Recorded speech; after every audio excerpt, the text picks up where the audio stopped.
les avions de chasse de 6e génération ont commencé à prendre le contrôle des cieux, devenant des forces dominantes dans le combat aérien moderne. Alors que des pays comme les États-Unis, la Chine et la Russie ont dirigé depuis longtemps les programmes de chasseurs furtifs de 6e génération, l'Inde fait désormais son entrée en scène, débarquant avec son tout premier avion de chasse de 6e génération à la pointe de la technologie. Quel impact ce développement récent aura-t-il sur la menace aérienne mondiale? Cette technologie de pointe pourrait-elle marquer le début de la domination aérienne de l'Inde? Rejoignez-nous alors que nous révélons les détails derrière le tout premier chasseur de 6e génération de l'Inde. La technologie aérienne a toujours été la composante la plus importante de la guerre, surtout depuis la Grande Guerre, au début des années 1920. Pendant des décennies, les États-Unis, ainsi que des pays comme la Chine et la Russie, ont dominé les cieux sans difficulté avec leurs chasseurs furtifs de 5e génération, y compris des merveilles aériennes telles que les F-22 Raptors et, plus récemment, les F-35 Lightning II, avec leur avionique supérieure, leur vitesse supersonique et leur capacité à transporter une puissance de feu redoutable, capable de gagner des guerres avec peu ou pas de pertes pour ceux qui manient ces bêtes volantes. Alors que d'autres pays peinent à suivre les nouvelles exigences de la guerre aérienne et cherchent activement à fabriquer ou à acheter aux États-Unis, de peur d'être dépassés et vulnérables, le monde semble une fois de plus être passé à des avancées technologiques encore plus grandes, qui pourraient faire pencher la balance du pouvoir en faveur des nations qui les possèdent, les chasseurs de 6e génération. Si les avions de 5e génération ont assuré la supériorité aérienne et semé la peur sur les territoires ennemis, la 6e génération est une toute autre bête, et l'Inde s'y mêle maintenant, cherchant à produire l'arme aérienne la plus dévastatrice que le monde ait jamais vue. Mais qu'est-ce qui différencie exactement les avions de chasse de 5e génération de ces monstres de 6e génération? Comme pour la génération précédente, les chasseurs de 6e génération partageront certaines de leurs capacités, mais entièrement améliorées et révolutionnaires. Ces nouveaux concepts de chasseurs intégreront l'utilisation d'électronique embarquée ou d'avionique et de systèmes d'armement pouvant être activés, qu'ils soient pilotés ou non.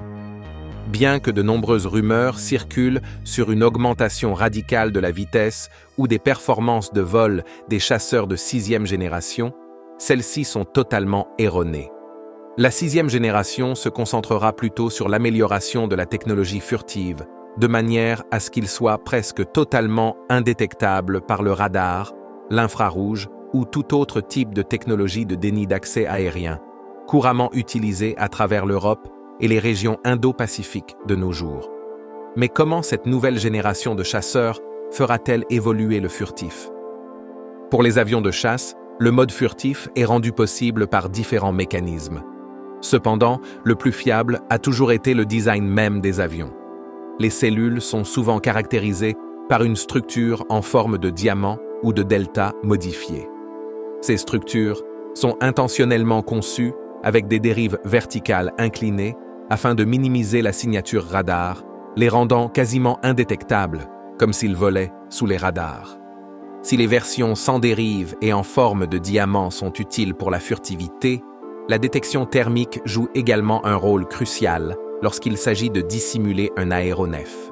Ainsi, pour éviter de laisser des signatures thermiques traçables, le carburant et les armes ont été placés à l'intérieur de l'appareil, contrairement aux jets traditionnels qui les transportaient à l'extérieur, les rendant facilement détectables par les radars thermiques.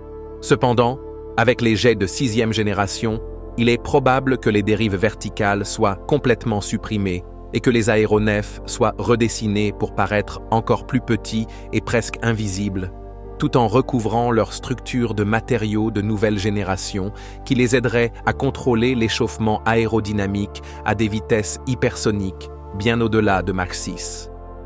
Bien que la suppression complète de la dérive soit sérieusement envisagée, des questions subsistent quant à la manière dont les avions de chasse pourront contrôler le roulis, le tangage et le lacet une fois cette dérive totalement retirée. Manœuvrer un chasseur nécessite un certain niveau de contrôle en vol et de stabilité directionnelle, lesquels sont traditionnellement assurés par les empennages. En parlant de lacet, de tangage et de roulis, L'élévateur, situé à l'arrière droit, contrôle le tangage, c'est-à-dire le mouvement vers le haut ou le bas de l'avion. Le gouvernail, généralement placé sur la partie supérieure arrière de l'appareil, contrôle le lacet, soit le mouvement latéral, et les ailerons, qui se trouvent sur la partie supérieure des ailes d'un jet conventionnel, contrôlent le mouvement d'inclinaison autour de l'axe longitudinal de l'avion. Cela signifie que l'avion se balance, une extrémité d'aile montant pendant que l'autre descend. Cependant, la furtivité étant le facteur le plus important dans ce domaine, on s'attend à ce que les jets de 6e génération soient conçus sans aucun type d'empennage conventionnel et qu'ils s'appuient plutôt sur la vectorisation de poussée pour réaliser les mouvements de lacet, tangage et roulis. Alors que les commandes aérodynamiques conventionnelles, comme les ailerons, élévateurs et gouvernail, génèrent des forces et des moments pour manœuvrer, la vectorisation de poussée dirige la poussée du moteur pour produire les moments nécessaires au contrôle du vol. Sans dérive verticale, la poussée permet de créer un mouvement de lacet en inclinant les tuyères du moteur d'un côté, faisant ainsi tourner l'avion dans la direction désirée par le pilote. De plus, le roulis est obtenu en dirigeant la poussée d'un moteur dans une direction spécifique, tandis que l'autre moteur conserve sa trajectoire initiale, créant ainsi un moment de roulis. En revanche, le contrôle du tangage par poussée est bien plus simple.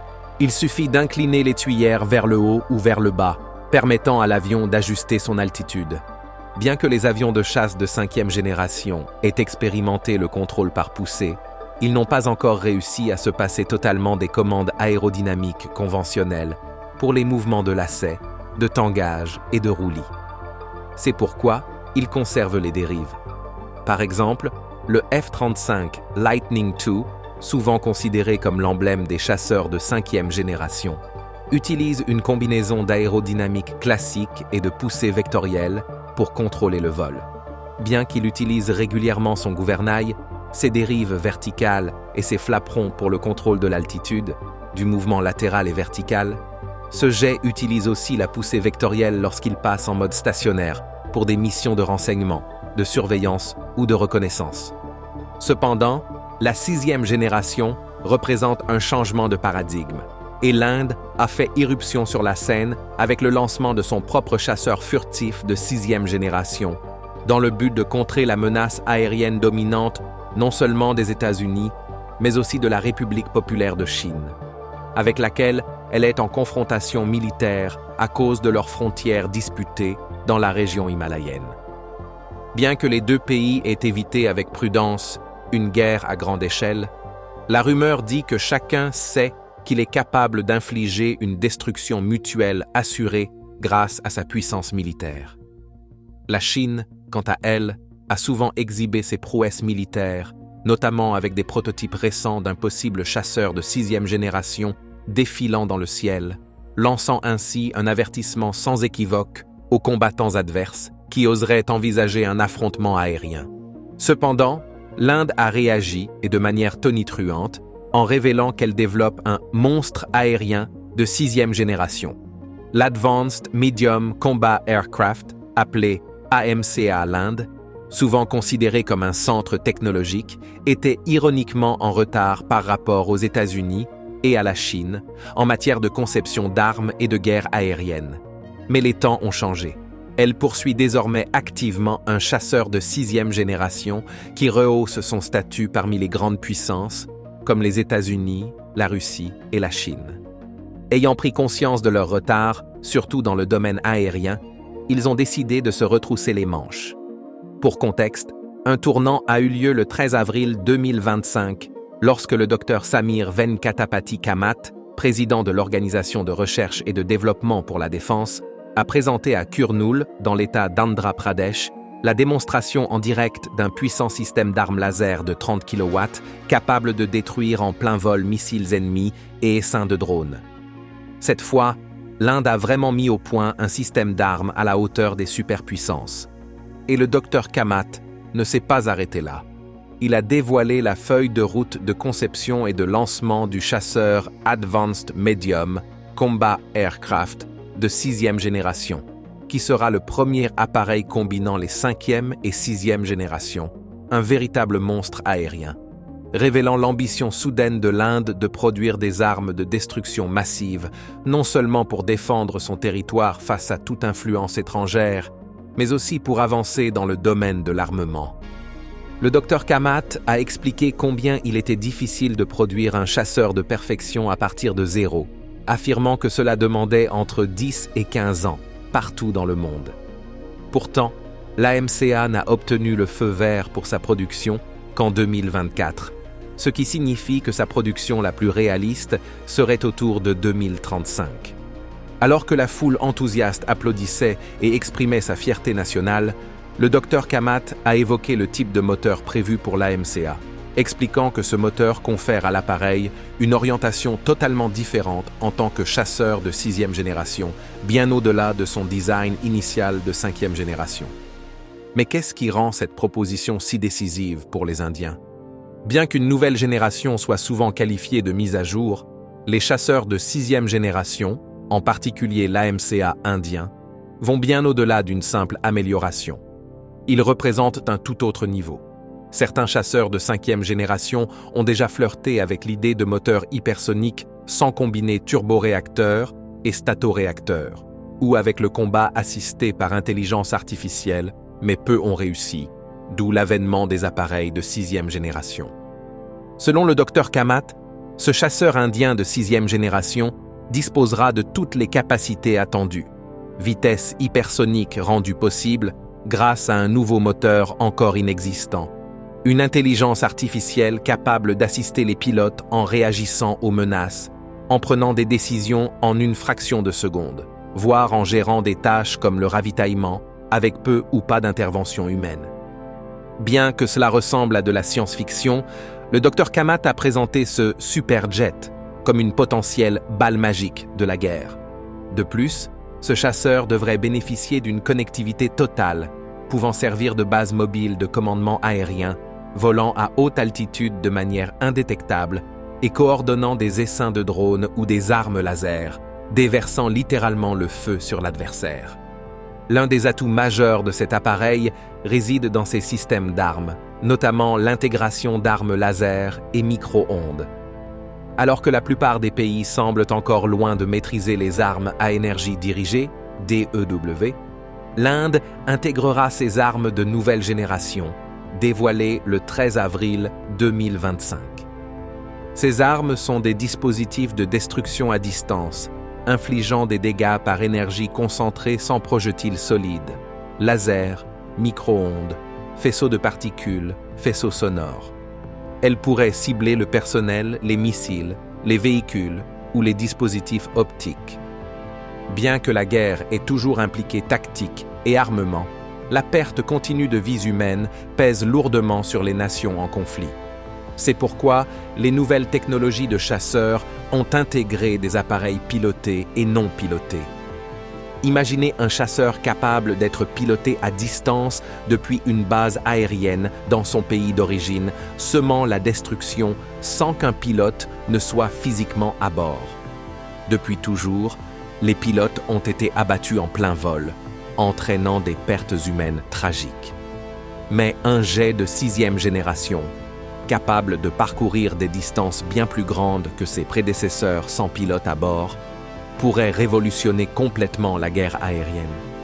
Alors que les armes futuristes, comme les armes à énergie dirigée, sont souvent considérées comme des technologies lointaines, la Russie, la Chine et l'Inde s'inscrivent pleinement dans la vision du docteur Samir Kamat sur la 6e génération. Rapide, silencieuse, intelligente, autonome et létale.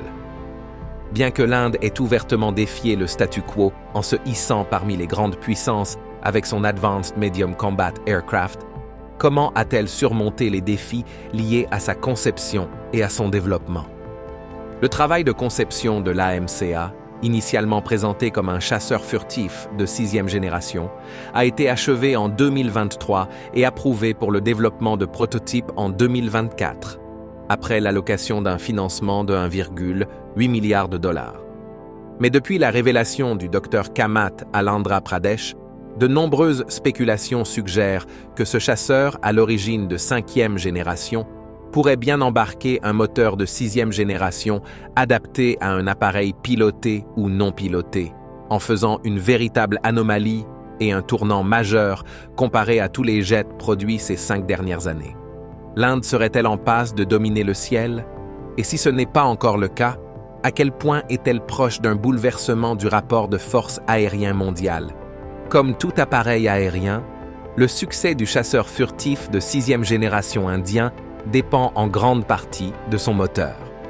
Ainsi, dès 2014, l'Aeronautical Development Agency prévoyait de soumettre une proposition officielle à 6 fabricants d'équipements d'origine, OEM.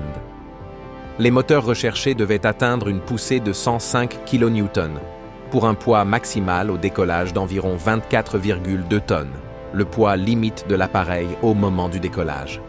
Pourquoi tant de précision sur ces moteurs? Pour un avion de 6e génération, le rapport poussée-poids est extrêmement important en raison de la conception de sa cellule, pensée pour offrir une furtivité maximale. Toutefois, cela doit être fortement compensé par la portance, surtout en tenant compte de l'équipement électronique lourd et des systèmes d'avionique, comme les capteurs ou les armes à énergie dirigée, tels que les lasers. Ainsi, un rapport poussée-poids plus élevé permet une meilleure accélération, facilite les virages serrés et offre un avantage considérable en cas de combat aérien rapproché dans des espaces aériens complexes. Ayant défini les spécifications de leur moteur, l'Inde a décidé de développer conjointement le moteur de son avion avec l'aide de partenaires étrangers reconnus pour leur savoir-faire dans la construction de moteurs. C'est ainsi qu'ils ont tenté de s'appuyer sur le programme de développement du moteur Kaveri, sans succès. Alors que cela aurait pu décourager une autre nation, l'Inde, elle, avait déjà pris la décision de se positionner en tête de cette nouvelle forme de guerre. En 2023, le docteur Samir Kamat a donc contacté les États-Unis afin d'obtenir les autorisations nécessaires pour que General Electric, entreprise aérospatiale américaine, collabore avec Hindustan Aeronautics Limited pour produire le moteur de 6e génération destiné à leurs futurs appareils. Cependant, peu de pays dans le monde ont vu le potentiel de cet avion indien, jusqu'à ce que General Electric rejoigne le projet, déclenchant soudainement l'intérêt d'autres entreprises, notamment Rolls-Royce, d'origine britannique, et Safran, d'origine française. En septembre 2024, les deux entreprises ont proposé à l'Inde une cession de 100% des droits de propriété intellectuelle liés à la conception du moteur. Alors que ces deux entreprises se disputent la collaboration, leurs gouvernements respectifs leur ont déjà donné le feu vert pour développer lesdits moteurs. Même si les deux nations offrent à l'Inde une proposition avantageuse, le gouvernement indien a décidé de faire avancer les discussions avec Safran, l'entreprise française, qui propose un accord plus respectueux. À l'inverse, Rolls-Royce Holdings, en pourparlers avec l'Inde, souhaitait co-développer et co-détenir les moteurs, exigeant ainsi de partager la paternité du projet indien. Mais l'Inde semble préférer traiter avec la société française qui respecte davantage ses exigences. Les ambitions de l'Inde vont bien au-delà du présent. Le pays veut créer des avions de chasse capables de résister à l'épreuve du temps tout en conservant leur pertinence dans les conflits futurs. Lors d'une interview accordée en 2020 par le chef d'état-major de l'armée de l'air de l'époque, Rakesh Kumar Singh Bhadoria, il affirmait que le processus de planification était déjà en cours pour le chasseur de combat moyen avancé, Advanced Medium Combat Aircraft, conçu pour intégrer en option des technologies de 6e génération, telles que le concept du coéquipier intelligent, Smart Wingman, les drones en essaim, les plateformes HAL, haute altitude longue endurance, ainsi que les armes hypersoniques, entre autres innovations. Qu'il soit piloté ou non, le cockpit est prévu pour être entièrement numérique, doté d'un écran tactile panoramique facilitant l'interaction homme-machine, notamment si un pilote est à bord. La configuration du cockpit est également décrite comme ayant une orientation verticale avec un affichage tête haute holographique grand angle, HUD, permettant au pilote de consulter les données de son environnement sans détourner le regard. Plus encore, le pilotage de l'avion a été grandement facilité par l'incorporation du système HOTAS, Hands-on Throttle and Stick, qui place tous les boutons et interrupteurs essentiels sur la manette des gaz et le manche de vol. Grâce à cette configuration, le pilote peut exécuter toutes les fonctions vitales, inclinaison, tangage, lacet, ou simplement piloter sans retirer les mains des commandes. Bien que cet avion indien soit principalement conçu pour la furtivité, il peut également mener des missions d'attaque, ce qui en fait un avion polyvalent en concurrence directe avec les avions déjà en service comme le F-22 Raptor et le F-35 Lightning II. Le chasseur de combat moyen avancé, propulsé par 2 turboréacteurs à post-combustion, comprend une soute interne impressionnante où sont stockés missiles et munitions guidées de précision, spécialement lors de missions furtives. Cependant, une fois passé en mode attaque complet, l'avion est équipé de points d'ancrage externes capables de transporter des charges aussi lourdes que le missile de croisière supersonique BrahMos NG, le missile anti-radar Rudram-1 ou encore diverses bombes guidées de précision Spice 2000, des armes cruciales pour les missions où la discrétion n'est pas une priorité. Comme l'a laissé entendre le Dr Kamat, construire le chasseur de combat moyen avancé dépasse largement la démonstration de puissance. Il s'agit surtout de bâtir l'écosystème de défense de l'Inde pour l'avenir et de ne pas être laissé pour compte lorsque les avions de chasse de 6e génération domineront les cieux. Merci d'avoir regardé cette vidéo. Tant que vous êtes ici, cliquez sur le lien à l'écran pour découvrir une autre de nos vidéos. À très bientôt.